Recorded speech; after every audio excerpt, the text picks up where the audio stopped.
ছিলাম না। 10-12 দিন বাড়িতে ছিলাম না। কালকে দেখি লকার খুলে দেখছি নেই ওইসব জিনিসগুলো, সোনা দানাগুলো। বাড়িতে না থাকার সুযোগ নিয়ে আলমারি ভেঙে 3 থেকে 4 লক্ষ টাকার সোনার অলংকার নিয়ে পালালো দুষ্কৃতীরা। ঘটনাটি ঘটেছে নদিয়ার শান্তিপুর থানার অন্তর্গত আড়বলদা দাসপাড়া এলাকায়। জানা যায়, দাসপাড়ার বাসিন্দা মিঠুন রাজওয়ার পেশায় প্যান্ডেল কর্মী।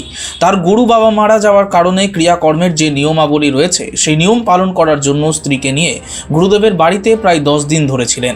গতকাল রাতে তারা বাড়িতে আসেন। তাদের মনে সন্দেহ হয় বাড়িতে যে সোনার অলংকার রাখা ছিল সেগুলো ঠিকঠাক আছে কিনা। সেই ভেবে তারা আলমারি খুললেই দেখে সোনার অলংকারগুলো উধাও হয়ে গিয়েছে। তাদের দাবি, সোনার মালা, চুড়ি, আংটি সহ একাধিক অলংকার ছিল আলমারিতে, যার আনুমানিক মূল্য প্রায় 4 লক্ষ টাকা। তারা চাইছেন অবিলম্বে পুলিশ তদন্ত শুরু করে যাতে তাদের সোনার গহনাগুলি ফেরত পাওয়া যায়। তার কারণ, কোনো রকমের রোজগার করেই সংসার চলে তাদের। যদিও পুরো ঘটনার তদন্ত শুরু করেছে শান্তিপুর থানার পুলিশ। ছিলাম না। 10-12 দিন বাড়িতে ছিলাম না। কালকে দেখি লকার খুলে দেখছি নেই ওইসব জিনিসগুলো, সোনা দানাগুলো। আমরা ছিলাম বোয়ালে, আমাদের গুরু বাবা মারা গেছিলো, সে কাঁথা নিয়েছিলাম। সোনার মালা ছিল, 2 জোড়া আংটি, 2 জোড়া কানের, 2 জোড়া নাকের, 3-4 লাখ টাকা তো হবেই।